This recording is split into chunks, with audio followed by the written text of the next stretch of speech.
Kevin Roberts, thank you so much for taking the time to join me today. It's always a pleasure to join you. Thanks for having me. So I want to talk to you about a number of different things, but first off, I think we have to start with, obviously, this significant speaker battle that just took place. And as much as there was, commentary from the CNNs and MSNBCs that didn't really get into what was going on there and falsely depicted a lot of the different things that were being asked for, Heritage and many other, entities on the right, were pushing for the Congress to behave in a different way. And something that was, really being carried as a message by, my friend, your friend, Chip Roy, as in terms of the argument he was trying to advance. But not everybody understands what goes into that, what the Rules Committee is, what the Steering Committee is, why it even matters, what the makeup of these different functions within the Congress, are when it comes to the different people who are able to sit on those committees. So explain to me, if you could, kind of the hierarchy of what you felt was the most important things that you could get out of this moment, what you got, and how you feel about it. Well, you're so right. I won't belabor the point about the commentary just being unsatisfying and incomplete, but I try to be a cheerful warrior and add and multiply and not contribute to the bad rhetoric. So I'll just leave that there and hope that our friends and not friends in the media learn their lesson. I make mistakes too. So they just need to recognize their commentary, including commentary from the right, was a terrible mistake. And I think the reason is that some of this is arcane. I mean, to your point, Ben, I love the way you frame it in terms of hierarchy. The first and most important is the Rules Committee. And I know that normal Americans, when they hear that phrase, have their eyes glaze over. That's good. Your eyes should continue to glaze over when you hear the phrase Rules Committee. Mine almost do.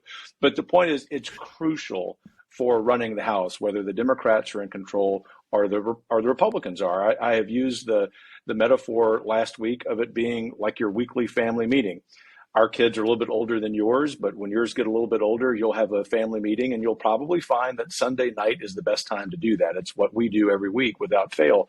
The Rules Committee meets every Sunday evening and sets the agenda for the House, the calendar for the House. This is really important because with 435 members, that's a really big family that, as we know, does not get along. So for the first time, to cut to the chase here, Ben, in a long time, the Rules Committee will have 3 truly conservative members. No disrespect to the other Republicans on the committee, but even they would say that they're more moderate than whomever the 3 conservatives coming on will be. And if those members are people like our friend Chip Roy, you have to account for my bias. He's one of my closest friends.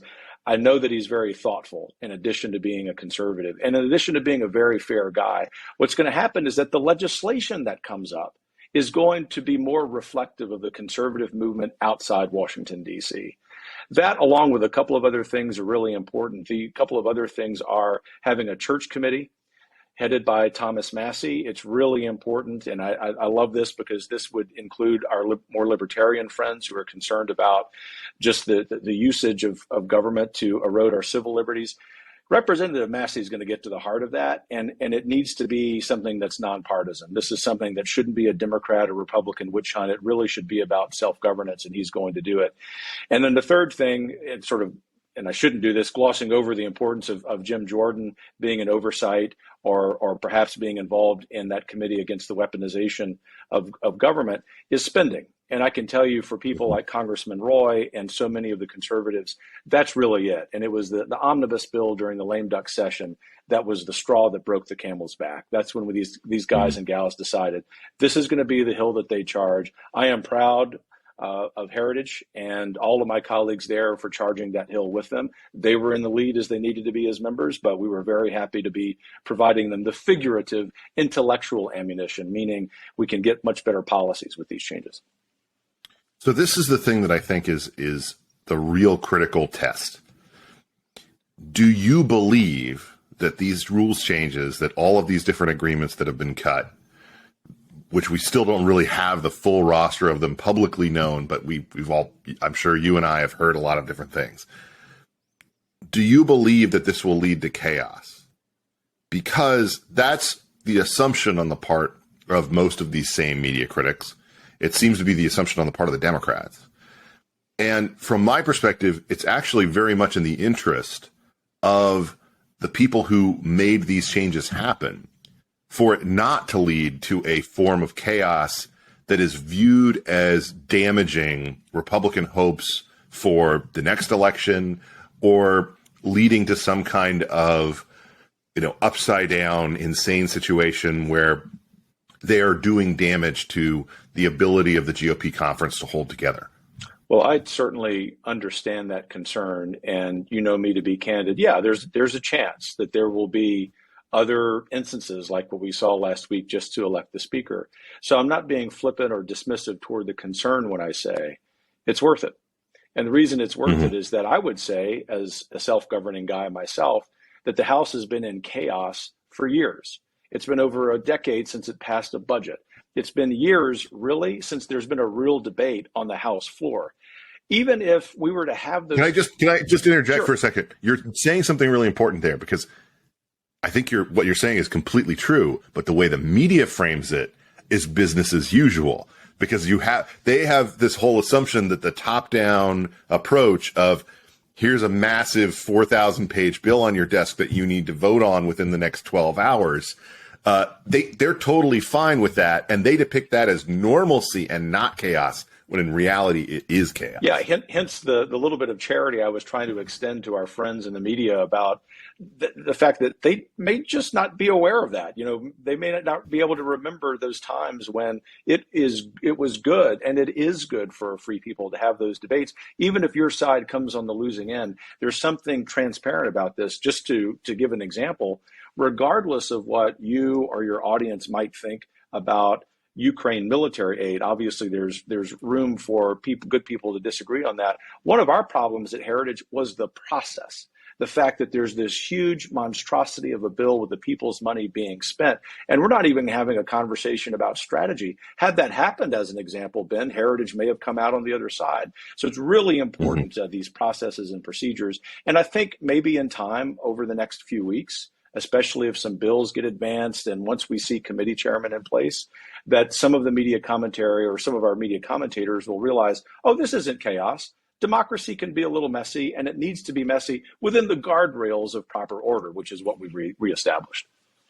And I'll just say on the Ukraine point, I think that what you would find, and this has been borne out in some polls, is that I, like so many other people who are on the right, am in favor of Ukraine military aid, emphasis on military, meaning that it's the other parts of the aid that we're uncomfortable with. Why are we paying the salaries of a bunch of government officials? Why are we doing all of this other spending in other areas before we even know what a rebuilding process even looks like? The more that it's just, you need to buy this number of missiles or bullets or drones or what have you, the more comfortable I am with it, as opposed to, sort of a vacuum of silence around all of this other aid that has nothing to do with fighting a war, which I think is a huge part of this. I agree entirely. Just a real brief add-on to that, because I agree with what you said 100%. It's the lack of process in the House that has caused, in part, the dissension on the political right. There's a lot more agreement on the right when it comes to Ukraine than commentators let on. Therefore, this is the precise reason, among others, that I'm actually cautiously optimistic about it not being chaos as much as a return to proper order. And maybe, imagine this, Ben, you're such a student and practitioner of great rhetoric. Maybe we'll even see some great speeches by both sides. Wouldn't that be great for American civic life? Well, this is the thing that's so funny. We have fractious, parliamentary procedures all around the world all the time. You can go on YouTube and you can find videos of people getting into fist fights and things like that on various, it's not a new thing or an originally American thing, but people are so used to empty chambers with no one listening, top-down bills that are, filled out behind the scenes and written by lobbyists, and everybody's just told to vote in one direction, because if you don't, the government's going to shut down, that we've gotten used to it. It's a new form of normalcy. And because nobody has a memory of a time before this, everybody is now defending it as the status quo. But we run into the real problem, which is this summer, we're going to have we're going to probably have a debt fight. We're going to have a spending fight.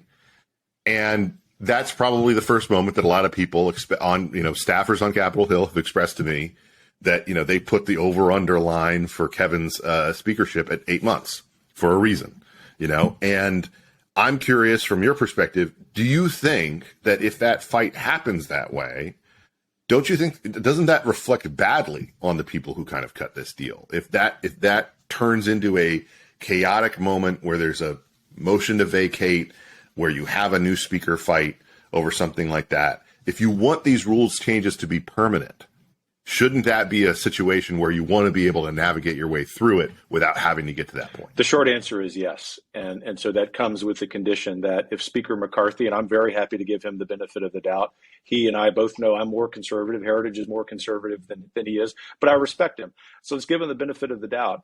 If he adheres to what he has agreed to, and then some portion of the 20 or maybe some other members decide to use the motion to vacate, I do think that would be in bad faith. I think we've got an opportunity coming from policy world to begin messaging on the debt fight, to begin messaging on spending. We also have, for those of us on the political right, a real issue with the Farm Bill. Most people living in cities don't recognize how important that is to a large part of Congress, especially Republicans. That's an issue for us. That means that they need to be busy. They need to work as hard this week and next week, Ben, as they did last week in whipping votes on the muscle memory that they have to have. I don't envy Kevin McCarthy with that slim majority, and perhaps it's a little bit of my faith coming out here. I just believe there's a little bit of providence here. I think the higher power is showing us that perhaps there's a path forward with a little more, ironically after last week, a little more civility in our conversations, but it is going to require something that you and I both know has been lacking for years in this town, and it's political courage. And so Heritage wants to be there in the friendliest possible way, publicly and privately. But if it goes awry, then we'll be the umpire and we'll call a strike. Just as a political junkie, Congressman Roy has said that he would be fine with keeping the C-SPAN cameras the way they were working in the last week under a no rules scenario. Do you think that would be good? Dude, I think it's awesome. It's just so fantastic. I don't see the problem with it. I'm sure it would lead to some faux pas and some embarrassments for various people. But it made Congress, it showed you all the things you're missing. And as much as I know you love sports. I love sports. I love the NFL. Getting, a big part of that is being able to access so many aspects of what's going on, to see the things that are happening on the sidelines, to see, players getting to yelling matches and throwing things and stuff like that.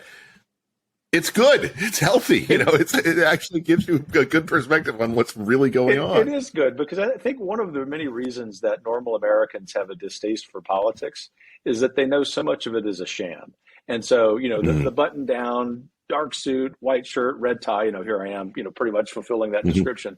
But the point is, life just isn't that sanitized. And I think the more, to the extent that our representatives can appear to be more human, the more authentic, the more people will want to participate in the process. And I happen to think that's good. What's the most important thing that you want to get out of this Congress when it comes to oversight? Boy, there are a lot of issues rattling around in my head, but I'll limit myself to one. I'm tempted to say the border, but China. I think the Chinese Communist Party, as you and I have discussed before, is not only an existential threat. I think the United States has never faced anything like it in terms of scale and scope. By the way, I do think that we are very capable of confronting it and defeating it, but it's going to require this Congress, not just the Republicans, but Democrats in the House and the Senate, in spite of being in Democrat control. And I'm going to give benefit of the doubt to the president. Some of his inclinations on this are not bad. It's a real opportunity for us to confront it. And oversight's going to reveal that. It's going to reveal one thing in particular, and that's all the financial conflicts that members of both parties have and lobbying firms have. I'm not issuing a gratuitous critique here. It's real. Our friend Peter Schweitzer has shown this many times, among others, and Heritage is going to spend a lot of political capital ensuring that story is told. I completely agree with you, and I think that it is, people exaggerate existential threats, but this is an existential threat. And I think that the Congress, was slow to realize what a lot of Americans started to realize just in terms of the creeping feeling of invasion that we've been feeling both culturally, economically, and really across the country, but particularly in the American heartland.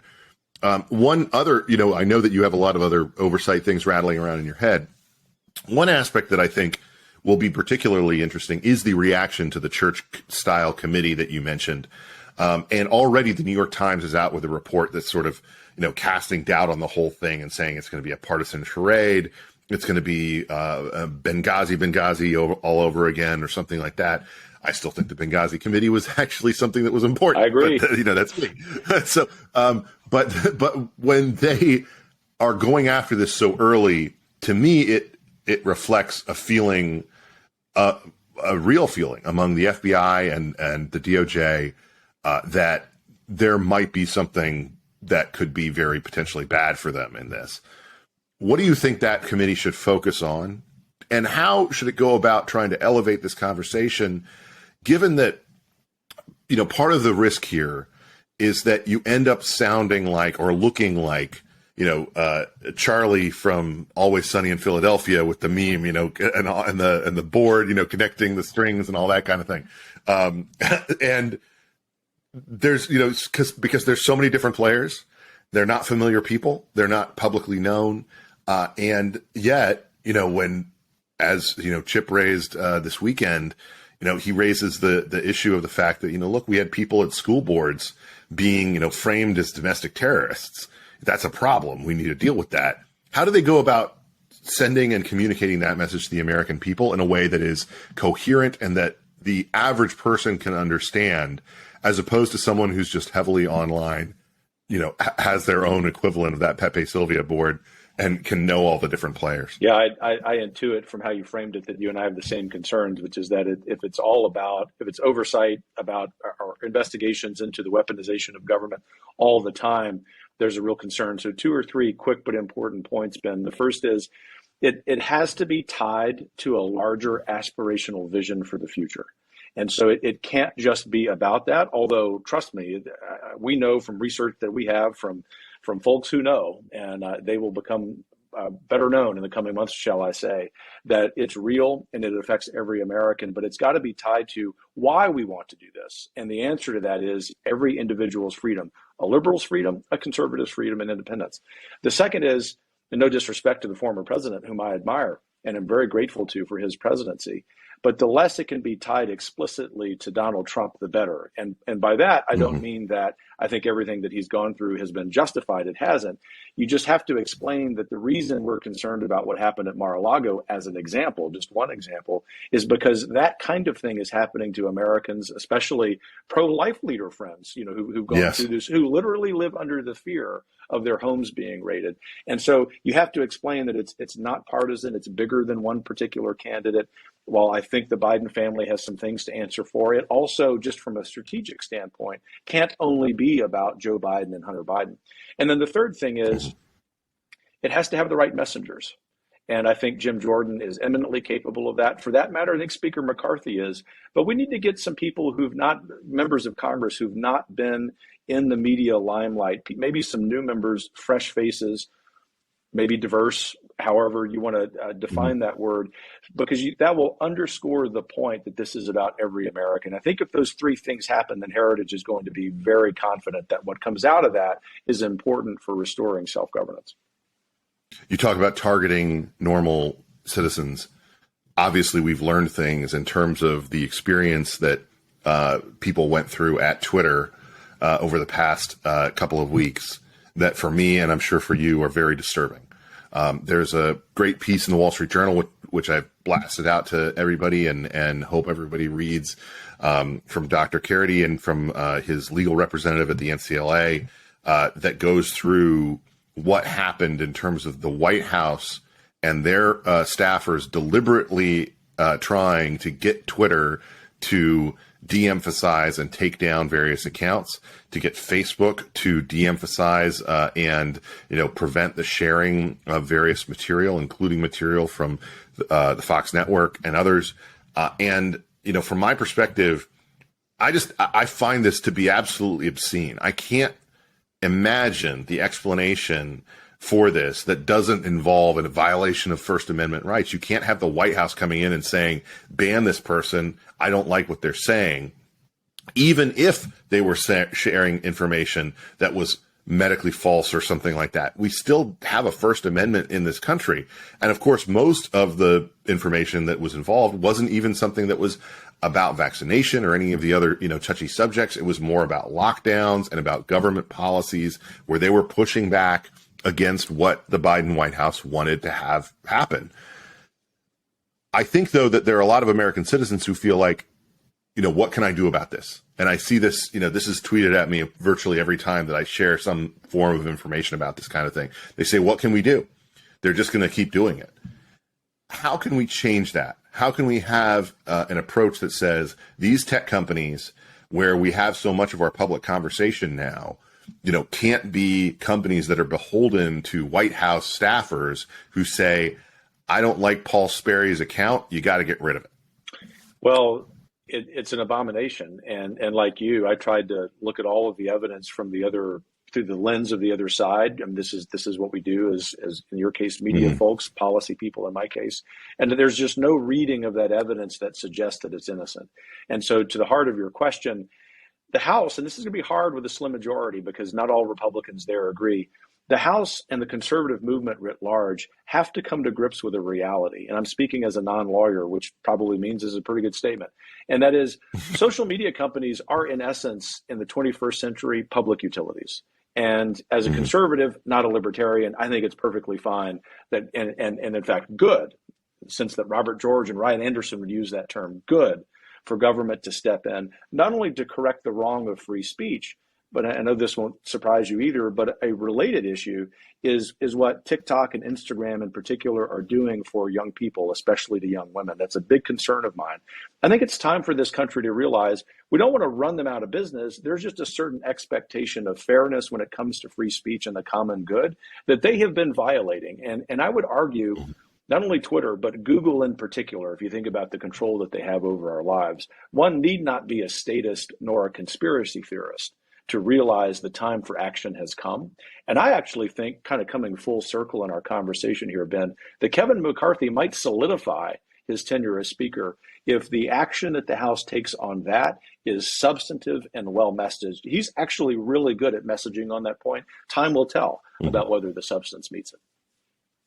All right, let's close out with this. I know that Heritage has obviously gone through a lot of different evolution as an entity that's been around. Yes, as an entity that's been in DC for a long time. There are some people who basically say that, the big think tank model is old hat, that, the way of doing things now is to be small and focused on one point or one policy issue or something along those lines. And it seems to me that at least some of what you've been doing in the early stages of your career at the head of Heritage is to restore the idea of what can a big think tank do to affect a broad range of policy issues in a positive direction with a coherent ideology at a point where we have a lot of incoherence and a lot of people who, frankly, have given up on ideology to just sort of respond to things as they pop up on the day-to-day.